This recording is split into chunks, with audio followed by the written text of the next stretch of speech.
So I'm going to begin this off by saying I really am enjoying this series, talking to people, interviewing them about the various thoughts and their patterns and thoughts on various issues, social issues involving police and society. And, you take that into context and you understand going into this that sometimes the conversation gets quite a bit serious. But that's conversation, I believe, that needs to be had. I bring to you Dr. Zandra Rutledge and Chaplain Michael Rutledge, good friends, and we had a very interesting conversation with regard to policing in today's society and perspectives on policing. I hope you enjoy the conversation as well. Michael Rutledge and Zandra Rutledge, how would you describe your overall perception of police officers? For me, it would depend on which officers we were talking about. For me, like Dallas police officers at large, not that favorable a opinion. Not that Really? really. Now there are some police officers at the hospital where I work. Yeah. There's some retired Dallas police officers. Okay. But they're also older than the typical police officer you see on the street or on patrol. Yeah.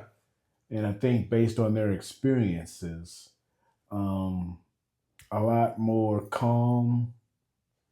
The season. I'm gonna say seasoned, yes. Okay. Yeah, those Jamaicans jerk on there. Yeah. A little spicy, but it sneaks up on you. Yeah. Yeah. They're not out of control. They're not trying to force anything on anyone. Yeah. It's just walk up to you, meet you wherever you are, and however it's like to give you a chance to give them the opportunity not to be stereotypical. Okay. Sandra, what do you add to this? Well, I don't think you can, that question, I don't think you can really ask. That's like asking, what do you think of doctors overall? Yeah. Because to me, the police are just like that. You have to, it's like a culture. You Yeah. have to take them individually. Beautiful You way can't to put it, you man. can't take them as a whole, because it's like Michael said, the hospital, the Dallas, but then there's some Dallas police officers he likes. There may be some medical that he likes. Yeah. So it just depends. So I work in a hospital. I worked in a hospital just like he did. Mm-hmm. I worked in a clinic also. Mm-hmm. There are some of the ones that were in the hospital that was cool.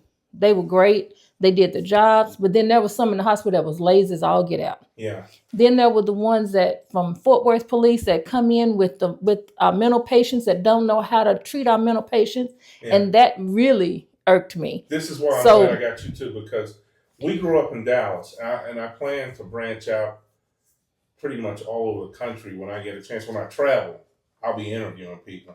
But me having worked in Fort Worth PD, retired Fort Worth PD, and then to find out you worked at the hospital Mhm. there, and then Mike, having grown up in Dallas, having dealt with Dallas officers. Mm-hmm. So, it can be, we can branch out and say it's police wide, what perceptions. It is. But that's why I said it's individual. It can be, you got a good and bad, no matter what it is, but you have to take each one as they are, because it just depends on who was trained by who and what's that, Yeah, what their mindset is. what their mindset is. Yes. Yeah, so even that kind of reminded me of two instances that I had in Las Colinas, because when I left home, I lived in Las Colinas. Okay. The first encounter, I just moved into my apartment in Las Colinas. I forgot that there was a change of key. So I was going to take some things, put them in my new apartment. Yeah. And this young African-American man, in Irving back in the 80s. Yeah, exactly. Yeah. Yeah, you're not supposed to be there. Yeah, I wasn't supposed to be there in Las Colinas back in the 80s, right? So there was this non-African-American lady walking her dog when she saw me having trouble with the key. When I saw her go, oh man, she's gonna call the police. About 10 minutes later, There they are. a Los Colinas police officer shows up. And I was like, oh boy. And you knew he was there for you. I knew he was there for me. Yeah. I knew he was there for me. Sir, I said, I know you're here for me. I know who called you. I saw the lady walk by. Yeah, yeah. I said, I'm a new resident. I forgot the lot changed from the old resident. I had the old key. I was supposed to come Monday. It's Sunday. I forgot. Yeah. Said, here's my my driver's license, my parents' number if you need it. I tried to give them all the information. That police officer was like, okay, yeah, let's do this. Call the management. They came, no problem. Mm-hmm. Thought, oh boy, police officers are pretty nice in Las Colinas. About 6 months later, I was coming back from Zandra's family reunion. Okay. Again, Las Colinas. I got off of 183, getting onto the side road. So I saw a police car sitting over. It used to be Toys R Us Road at the time. And as soon as I got to the side road, his lights came on. I didn't think about it. I saw it, but I didn't think about it. Yeah, yeah. Because I wasn't speeding or anything. I'm getting off the freeway. So he pulls out behind me, turns his lights on. So I move over because I think he's going to pass me and go by. Well, he pulls over behind me. So I moved over again. Well, I did it a couple of times and finally I pulled over. And get out of the car right now. Officer, what did I do? I said, get out of the car right now. And this was right after Rodney King. Thank you. It was right after Rodney King. Yeah. So I was pretty tense. Yes, anyway. Yeah. So I said, why did you pull me over? Get out of the car now, I said. He puts his hand on his gun.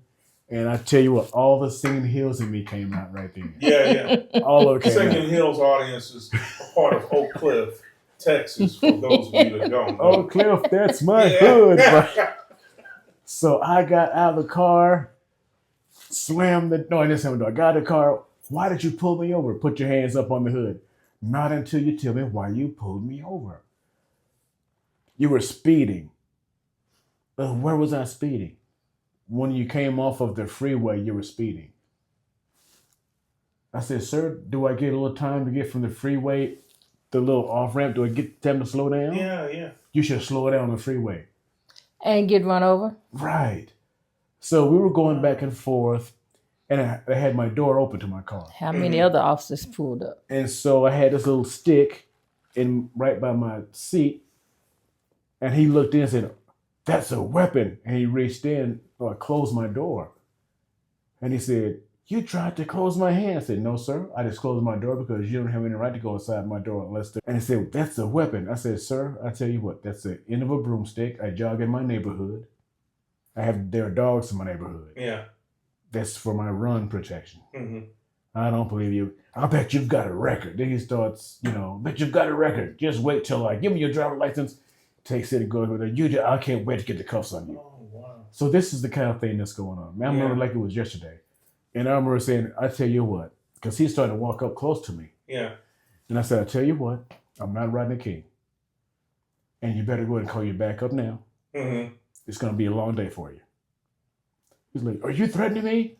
I said, I'm just telling you the truth. Was he a young officer, Mike? He was relatively young. Okay. I think I was like 25 at the 23 at the time. By 20 at the time. He was about my age, maybe 30 at the oldest. Yeah. He was a very large Caucasian. Yeah. What call it? Burr haircut. Yeah. Yeah. Watch, Yeah.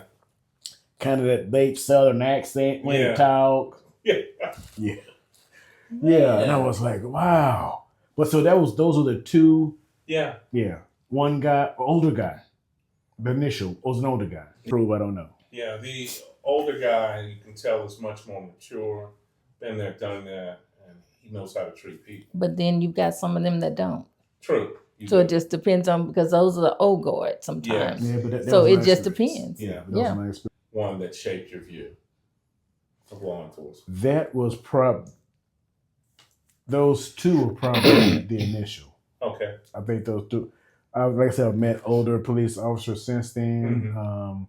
With my experience at Dallas Methodist Hospital, my experience at what's the one in Fort Worth I was at? Oh, Texas Texas Health, and then where Yeah. I am now, nothing like those. Yeah. Nothing like that.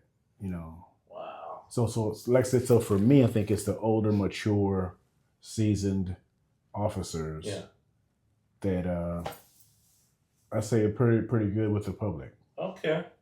And see, I didn't have any experiences of. You didn't have any running pictures not on. early on. That's My 'cause only you was shut in all the time. no, I was You were kept by Mike. I was the scared straight kid. Okay. You remember back Scared Straight when they showed that show? Yeah. I was a kid that wouldn't even steal bubble gum. That's what it's called. Yeah. Wow. Okay, well, let me ask you this. We're having a good time. What qualities do you believe are essential for police officers to possess? If you all were to think about what qualities you wanted to see in a police officer, what do you think they need to have? Everyday person, just like everybody is. Protect and serve. That's what's on your door. Yeah. Protect and serve. And I was telling Michael, I was asking Mike, I said, but they're supposed to be to serve. Mike said, that's not what police officers were made to serve. That's not what it was started for. I'm like, oh, okay. You want to explain that, what you were telling me? Oh, I got to hear this because I think I know where he's going to go with it, but I want to hear it. You probably do. Yeah. So back when I was at Texas Health, I had a mentor who turned me on to this thing called Scene on Radio. Okay. And one of the chapters talked about the slave catcher. It was on something Basically. about that. Yeah. Basically. Yeah. And they talked about how The original police was slave catcher. Police, back in the Civil War era. Yeah, I'm very familiar. Yeah, with that. and that's where it started. Yes. It wasn't really a glorious serve the people. Mhm. I say it was a certain people, Yeah. but it was specifically to control the slave population. And the only way I can that's a narrative that's out there. But when you look at the history of policing, Sir Robert Peel, policing started in England with the Bobbies. Mm-hmm. Of course, that mindset was different from the Southern Of course it was. mindset. Mhm. Yes. Yep. But that's where we get our policing from. Yes. Yeah. Protect and serve. But I think you can't have a peace officer, a police officer, whatever label you want to put on them. Yeah. They have to be intelligent. Yes. That's a quality you want. Yes, They have to be intelligent. Yeah. They have to know when. I don't want that guy that's trying to get on the police force because he tried everything else and failed. Brilliant. I don't want that. I don't want that one that just feels like, well, this is the only way I'm gonna have some Benefits. Mhm. or that I can be somebody, some Some authority over yes. somebody. They, I just gotta Yeah. wield my authority over somebody. Yeah, That's I not what don't it's want about. that. That's not I don't what want we're that looking person. for. And that shouldn't be what we're looking for. Meet that standard. No. We have to meet the Okay, standard. absolutely. And then we can work from there. And that's for everybody. I'm Yeah. gonna say that's everybody. That's not just everybody. right. Yeah. Yeah. So, Yeah. wow. Yeah. I think I would say patience would be another thing. That's a great quality to have. You have to be patient, don't you? Mm-hmm. Yeah. Mm-hmm. And you have to be able to know when to and when not to, because you are gonna have some fools. Yes. You are gonna have, but you still have to have common sense to not allow them to trigger you, because they're not. Well, let me take this back. You have to have the common sense not to allow yourself Yes. to be triggered, Yes. because they can't trigger you. You Yes. allow yourself. Absolutely. So you have to have common sense on when to act and when not to, and how to flexible. act. Yes, Would you rather say discernment? definitely discernment. Discernment Yes, is a huge There we part of go. it. Absolutely. community engagement is very important, and it's how you treat the community. So I ran a clinic. I ran a behavioral clinic. Yeah. And so I was in Hershey's, Bedford, and I had a patient who was, I know my job Yes. and I know my patients. And so I had to call because my patient needed to go to the 10th floor to JPS Okay. because they were we had an agreement. If it's getting bad, let me know Mm-hmm. if I need to send you inpatient. And so she'd already told me. She told me what she wanted to see bones cracking and blood flying and stuff. Have a seat. Let me call. And so when the police officers got there, there's 2 police officers we'd call in Hershey Bedford because they are LMSWs, licensed social workers and police officers. Yeah. So they weren't available in Dally because we got these other 2. One was a trainee. Mm-hmm. It was a woman. She was a trainee. And then the other guy. So they come in and like, I'm telling them, I'm trying to give them the rundown before they get to my office, what's going on with my patient. Mm-hmm. Ma'am, we know how to do this. So you automatically know there's going to be a problem. And she's like, well, what makes you think she needs to go? All right, well, you talk to my patient, not a problem. So I go to my office. I have a seat like this. My patient's right there. Mm-hmm. And I'm thinking it's funny because I know what's going to happen. And she said, because my nurse had already come in and even my nurse jumped back. And so she's like, ma'am, what makes you think you need to go to 10th floor? Oh, wow. If anybody else gets in my face, I'm going to crack their face and I'm going to have blood flowing. And she just went off. And this woman, she jumped back and I wanted to say, ma'am, you're not supposed to show your face. No. Mm-hmm. I wanted to laugh so bad, I know what to do. Yeah. Because I'm like, I want to tell her, did you Google me? My name is Doctor. Did you Google me? Yeah. But I already knew when she stepped in, she said, we know what we do. Yeah. Go ahead. Go ahead. I'm not going to even argue with you.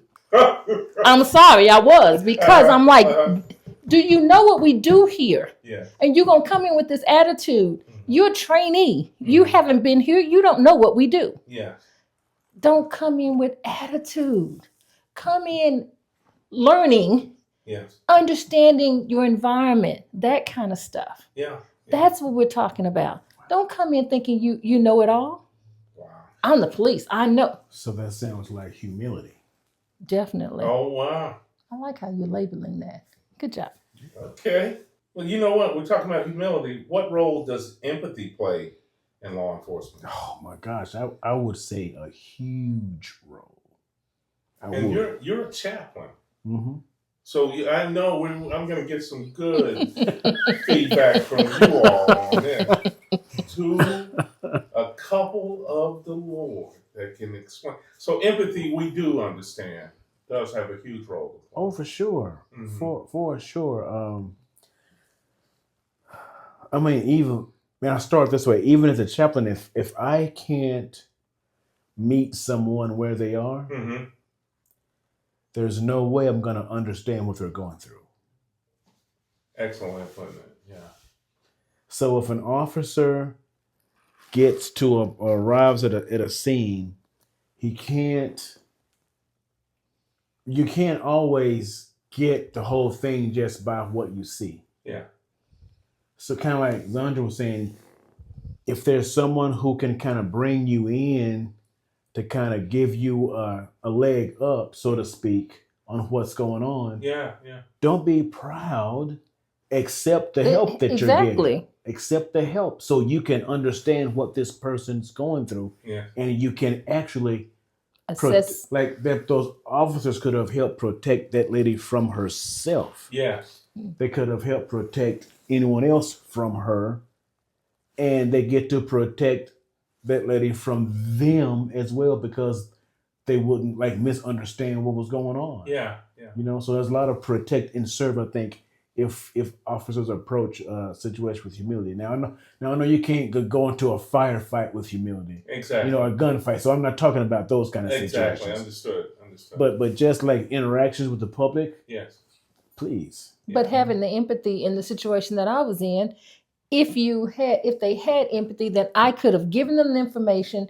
Then they know, okay, yes, this woman is saying all this, but it's because she has a mental issue. She has a chemical imbalance.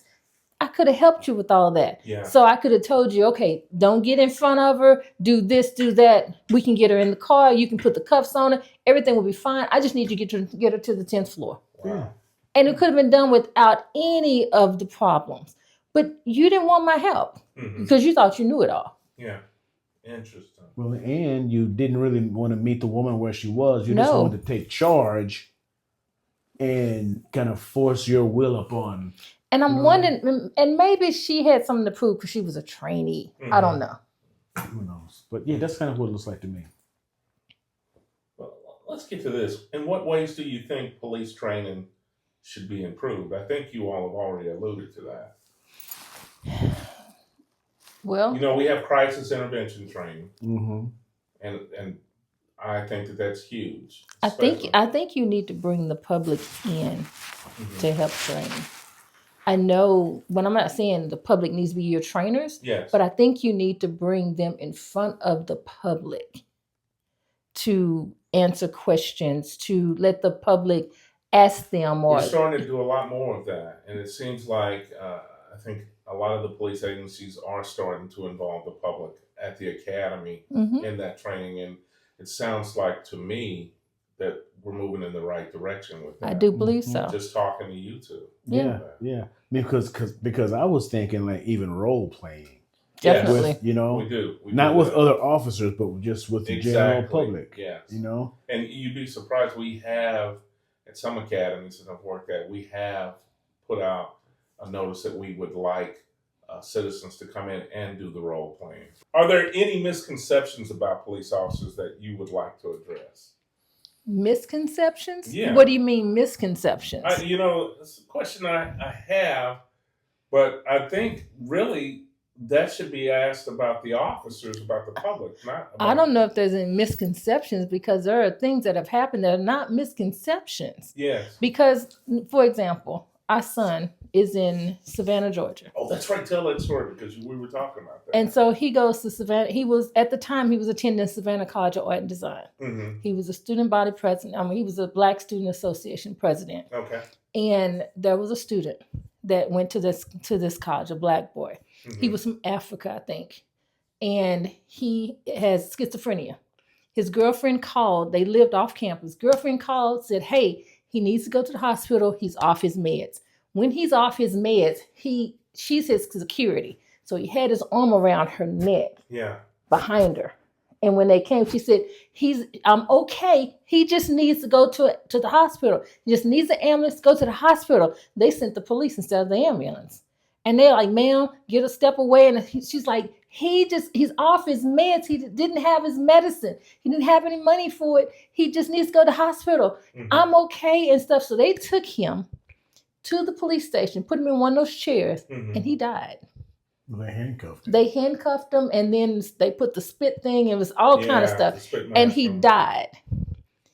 The first thing, the misconception, I don't know if this is a misconception of what you're talking about. Yeah. But the first thing that happens when somebody dies is they go and look for, how can we screw their name up? How can we find the bad thing about them? Mm-hmm. And so the first thing they put out about this kid was he was a drug addict and he was all these things.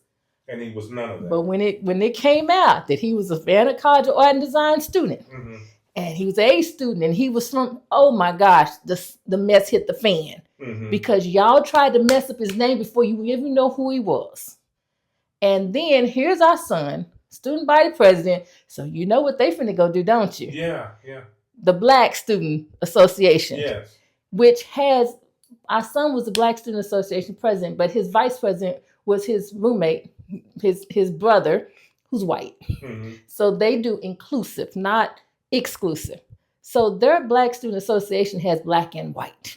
Yeah, And so they- they were inclusive. And Yes. they go and protest at the police station. Oh, wow. So, here we are, parents way down here, afraid Mm-hmm. because it's the Black boy, Mm-hmm. Black children. Mm-hmm. You already got a Black man who's dead. Mm-hmm. So now what's going to happen? So it's the misconception that the police department is going to create a united front, Okay. and they're not even going to really do a real investigation. They're going to protect the police officers and the reputation of the police department. Interesting. And mess up the reputation of that child Yeah. until his parents came. And Right. it was a big mess because his parents were up in political stuff of Yeah. that country or whatever. Yeah. So what if he was an everyday student? Yeah. I mean, what if he wasn't at That Savannah didn't have College of that- Art and that Design? cloud or If he didn't have any of Right. that, so that would have been a problem, because that kid would have been just, oh yeah, he was just another black kid that Another was dope- no dope addict. Dope addict. But because of where he was in school and stuff, because the school that went to didn't- bat for him as well, Exactly. because of their reputation. so it didn't get cut. It didn't get swept under the rug. Interesting. Yeah, and I know I've had friends that have had some crazy stuff happen to them as well growing up. Mhm. So it might be different now. I mean, I'm almost 60 years old now, so Yeah. so the perception could be different now. You know what I mean? Absolutely. Than it was when I was. And I wonder this. You talking about those perceptions. Yes. I'm wondering how much, I'm gonna say, wrong perception is taught to the younger officers coming on from some of the older officers, just based on their some type of affiliations they have. Yes. or Yes. Some type of biases that they've been hammered. How do you believe racial dynamics influence perceptions of police? That's the biggest problem. Mhm. That's the biggest problem, because for so long we've been pitted against each other. Mhm. But here's the thing. Then you have the people who will gaslight you. Yes. That, oh, you're using a race card again. Mhm. Not really. I mean, microaggressions are there. Yes. A lot of this stuff is real. Mhm. Until it happens to you, you don't understand it. Yes. Because I know I have a lot of friends who were of other persuasions, Mhm. and I have some that understand. Yes. But yes. even those that understand can't understand, and they will tell you, you know what, I really don't understand the way that you do. So it's a whole thing that media will put us against each other. Mhm. Media will do the race thing. Mhm. And let's not talk about the different stations. You have the cultures will. Mhm. So just so many ways Yeah. that race plays a part, that it's It's just part of everyday life. It in some is. ways, yeah. One thing I've learned in my chaplain life Mhm. is that you can't cookie cutter culture. no. That's a good way of putting it. Everything you can't just neatly say, okay, it's this person, this persuasion, so it's this way. Exactly. Yeah. Exactly. And I'm learning that even about myself, Mhm. because we find ourselves in some pretty hairy situations. A lot of people don't know the depth of how can I put this nicely and politely? I'm going to say the depth of the challenges that chaplains face on a daily basis. I'm certain, yeah. Let me get to this. How can police officers better understand the communities they serve? Understand who's in your community. Okay. And get out of them cars. Walk around a little bit. Right? Well, okay. So, and I don't know if you're going to get to this or not, but Mhm. the biggest problem that I have is officers in the community is mental health. Oh, wow, patients. that's right. Let's go into that. You have a lot of people in the community that have mental health issues. Okay. I mean, because we put a lot of our homeless have mental health issues, Mhm. and they have been bused to many different cities. Mhm. And so you don't realize who's in those cities. And so when you're in those cars and you see those people talking to themselves, and you see them, walking around, and they profile them. So they're going to pull them over, Yeah, or they're going yeah. to talk to them because they're just doing whatever. Yeah. Know who's in your city, or even have compassion or empathy, all these things we talked about Yes. when you roll up on these people. Because just because they are talking to themselves, or they look, haggard, and they're talking to themselves, they probably have a mental issue. Talk with some compassion, empathy, but immediately they think, oh my God, this person is, whatever, and Yeah. that they're going to hurt somebody. A lot of times they don't. But when you roll up on them with all of that, you need to do this, and you already trying to touch them and stuff, Mhm. and they can't take that. Yeah. So yes, you cause a lot of that. Know who you're talking to, how you talking to people. If you just start out with, hey, how you doing? Yeah. I see, you seem to, are you missing somebody? I see you're talking, but I don't see anybody here. Just talk to them. Like, have some compassion, ask some questions before you just go and, Yeah. That's what I'm talking about. Know who's in your community, or just have that empathy with everybody you stop, because you don't know who you're talking to or who's got what going on. That's true. Yeah. I mean, I think it's important to know the community, Mm-hmm. but at the same time, I think it's important for the police officers to know The boundaries? Thank you. Okay. Boundaries. There are boundaries. For instance, I was thinking of law, but I don't know if that was accurate enough. Yes. But I mean, I'll give a situation. I remember watching this. This was maybe 10 years ago, maybe. Okay. I remember watching a video of an African American man with an AR-15 just strapped across. Oh, I know what you're talking about. He said, "Now watch what's going to happen." Someone called the police. They drove up, gun out. Yeah. Get out on the ground now. Get on the ground now. He hadn't done anything. Mm-hmm. He Wasn't just walking. illegal. Wasn't illegal. Mm-hmm. But his partner, who was a white man, Mm-hmm. same gun, same area. Yeah. Someone called the police. Police just kind of casually drove up. Sir? Hi, sir. We got a call. Yeah, we got a call for a man with an automatic weapon. Yes. Is there a thing okay? That's what his partner got. Yeah. And the whole point was to show the disparity between the treatment that this African American guy would get, who wasn't breaking any rules. Yes. And this other man was getting. That was the only difference. Wow. That was the only. They were dressed alike. Yes. The only difference was color of skin. Yeah. And the huge difference. Get on the ground right now, yeah. Well, and then it kind of leads back to the misconceptions. So what's the misconception? A black man is dangerous, a white man is not. Exactly.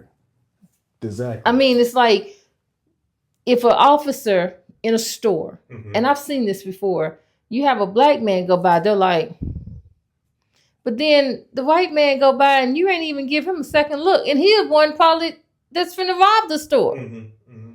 And has happened many a times because you got caught off because they were white.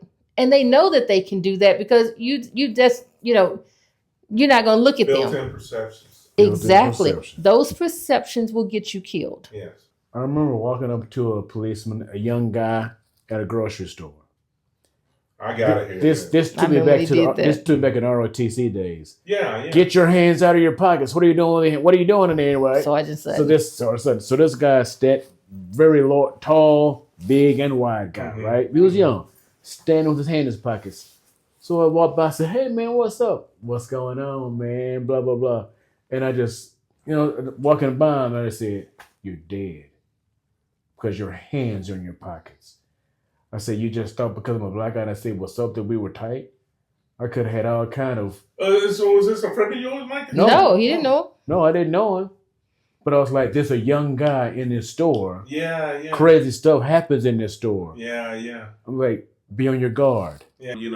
Being a police officer is a stressful job. Yes, It is. And I'm glad I had the two of you because, Mike, you being a chaplain, a police officer would want to approach you about some of the things they're dealing with. Mm-hmm. How can we better support their mental well-being? I think just from what I've observed in my own, I'm going to say my own practice. Yes. Traveling practice. Yeah. Is that let them know that they're not invincible. I wish the camera saw me react to that. That is perfect. You're not a man of steel. You're not. Yes. You are going to be affected by some of the things you see, some of the things you're forced to do. Yeah. I mean, you're not this legendary. Yes. You're not Superman. You're not. You're not a Colossus from the X-Men. You're not. Yeah. You're not, and you need to care for yourself. Absolutely.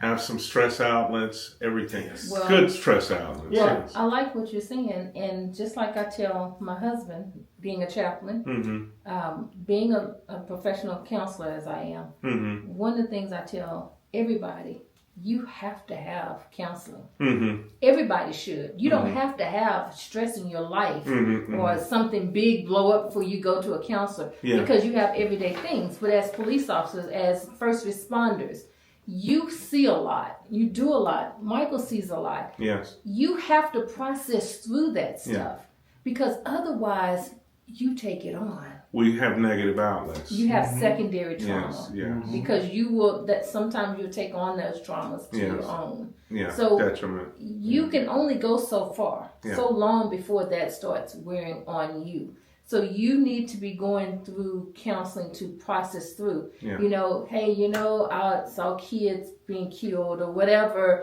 and process through the trauma so that you can start and go another day. True. So Excellent. you need to, they need to speak up and tell. That needs to be a part of the academy saying, counseling is not, once you have a shooting or once. It needs to be all the time. That's a good way of putting it because we know that we have those services if you have a critical incident. But it needs to be all the time. All the time. And it needs to be talked about all the time. Yes. It needs to be made okay. Yeah. Yes. Not seen as a weakness. Yes. Yeah. Yes. Not seen It's as no a weakness. longer a stigma. Yes. If you had to convey one message or several in one, what message would you want police officers to understand and convey to the public? Mine would be, what's on the side of your door is what you need to do. Protect and serve. Protect and serve the people. You're protecting them, and you're protecting them from others and from you. Because remember, you got to protect them, and you're serving them, and you're serving yourself. Yes. So protect and serve goes a long ways in both ways. Okay. We need to protect and serve each other. I like that. Wow, I wish I could be profound as a doctor right here. But that's why you married him. That's why I married. That's right. That's right. I know. I mean, for me, it would be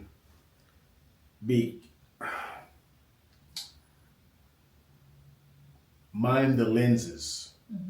I like that. Mind your lenses. Okay. I like that. Why are you looking at this person this way? Everything that you see isn't necessarily the truth. Okay. And I just learned that just from life. Yeah. You see me as I used to be a more girthy Yes. fellow. And you see me there, and you might see me with a mean look on my face. Yeah. You might see me dirty walking down the street, but you might assume I've done something. Exactly. Yeah. Well, the truth is, my car stopped. I got my hands dirty.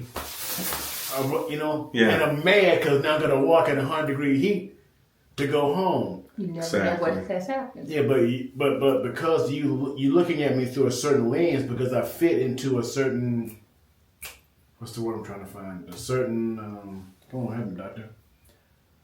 Profile. Okay, a profile or a category. That Yeah. hurt. Yeah, because I fit that profile or category. So now you think that what you see, that there's something wrong with it. Okay. You get what you're I saying? definitely understand what you're saying. Yeah, kind of like what Zandra said. It's kind of profound too. I mean, the way you put it. Yeah. Well, everybody lives life in a bubble. And everybody's bubble has been exposed to something. Yes. And so because of that bubble, we see life through some type of filter. True. And it's the filter of what has happened to us, the filter that we've been exposed to, the traumas, the biases. That's the lens that we see things through, that they're seeing through, that he's talking about. Yeah. And so we need to figure that lens out.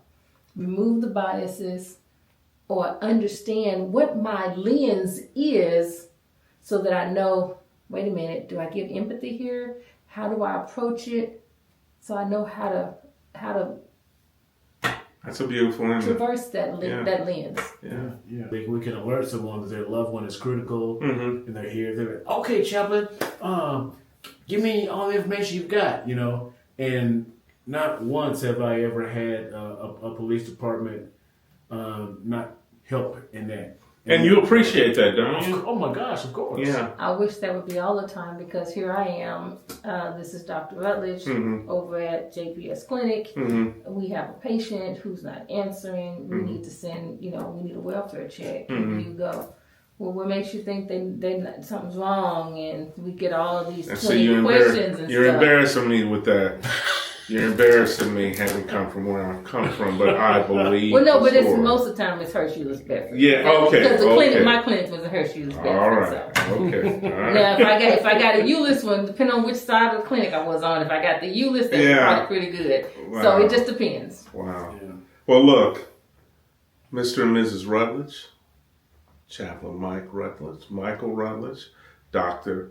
Zandra Rutledge. There's a little back and forth. I still want to say Zandra Harper from when we were in school, but you all were a lifelong couple. I can't thank you all enough for allowing me to have this fun time with you in the interview. Now he knows who I am. We won't even get into that. We won't even get into that. Shenanigans. Okay, shenanigans. Interesting choice of words.